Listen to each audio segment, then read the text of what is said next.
things hast thou done, and I kept silent. Thou thoughtest that I was altogether such as one as thyself, but I will reprove thee and set them in order before thy eyes. So just because the Lord, Esau and them killed our people, raped, robbed, and murdered our people, right? And he didn't like basically reprove him then at that particular moment and instant. He thought that what? The Lord was with him, all together with him. But that's not true. The Lord says he's going to reprove him later, man. Go ahead. This Amos 9 and 11. And in that day will I raise up the tabernacle of David that is fallen, and close up the breaches thereof, and I will raise up his ruins, and I will build it as in days of old, that they may possess the remnant of Edom, and all the heathens which are called by my name, saith Yahweh Bashem Yahushai, that doeth this.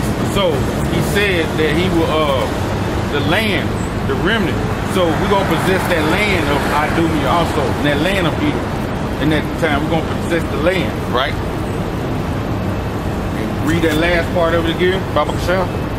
Amos 9 and 12. That they may possess the remnant of Edom, and all the heathens which are called by my name, saith the Lord, Yahweh Bashem Yahushai, that doeth this. That doeth it with all what? With all truth and power. With the word, the truth. The Lord gonna do it with all power, man. Just like he promised and he foretold it back even in the Old Testament. He gonna do everything he promised and he said, man. You know? Psalms 2 and 8. Because hey, we getting ready to possess the land, and we getting ready to possess you Edomites and you other nations. You know? Psalms 2 and 8. Ask of me, and I shall give thee the heathen for thy inheritance. Ask of me, and I shall give you the heathen for thy inheritance.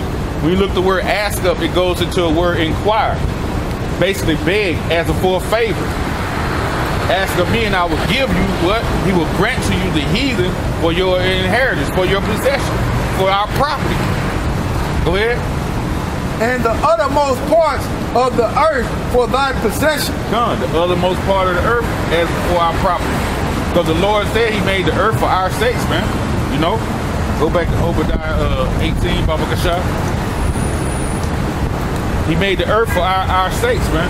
So we're going to rule everything on this planet earth from one end to the other. Plus, we're going to rule outside of this earth and other planets, man. So the scripture's telling you we're going to possess Esau and you other nations, and we're going to take y'all land, and we're going to make y'all build our kingdom as of the days of old. And when you read in the scriptures, it tells you of the splendor that our kingdom was about in them days of old. So y'all going to build it that way. It's going to be a beautiful kingdom when y'all build it too. You know?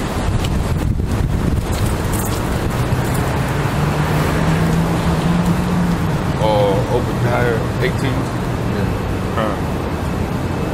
This Obadiah 18. In the house of Jacob shall be a fire. In the house of Joseph a flame. House of Judah, Jacob gonna be a fire, which is that fire is the Lord's anger.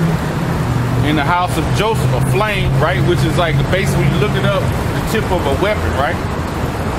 So if you bring a fire and a flame together, it's going to devour what? Go ahead. A fire and a flame is a devouring element, man. Go ahead. Verse 18. Obadiah, verse 18. In the house of Jacob shall be a fire. In the house of Joseph a flame.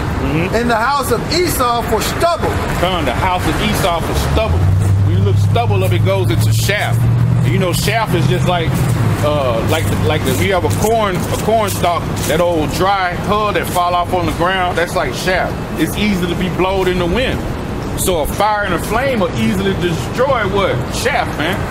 So when the house of David, when the breaches be brought back, when we get back together, we're gonna be basically like our strength is gonna be full, and we're gonna destroy Esau, man.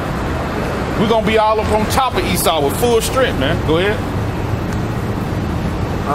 Obadiah, verse 18. In the house of Jacob shall be a fire, in the house of Joseph a flame, in the house of Esau for stubble, and they shall kindle in them and devour them. Devour them, mean we're gonna burn you up, right? Go ahead. And there shall not be any remaining of the house of Esau, for Yahweh Shem Yahushua has spoken it. Yahweh Shem Yahushua has spoken it. So there won't be no survivors of the house of Esau, man. You know, y'all like to have y'all little shows called Survivor, where you survive through all these different obstacles and afflictions and straits. But when the Lord bring this judgment, this pure anger judgment, this righteous anger he bring on you, this indignation, you won't survive that, man. And the ones who do survive on this, on the other side, when we come back, y'all gonna be the first slaves, man. But everything over here gonna be wiped out. The elites of this society will survive the nuclear destruction, because the Lord has a plan for us to put them in slavery first off the top. Evelyn Rothschild, Jacob Rothschild, y'all the first slaves, man. The Rothschild clique, the Rockefeller clique, Oppenheimer, the DuPont, the Gettys, the Warburg, banking family. Families who run the rail, the air, the water. Y'all gonna be the first slaves, man. Y'all are the first slaves that's coming. You know? Hey, I don't know. You know, with that, man, hey, we want to say all praises to Yahweh, Ba'ashem, Yahweh Shai, and double honors to the apostles, the elders, and GMS who rule well. Hey, and peace and blessings to the elect, man. Stay in this thing, man. Keep your faith, keep your prayers up. You know, keep praying to Yahweh Ba'ashem, Yahweh Shai to destroy America, man, because it's coming. Keep watching alternative news, man. Keep searching the scriptures. With that, man, death to America. Death to America. Death to 2/3. Death to 2/3. Hey, brothers, stay strong, man. Shalom. Shalom.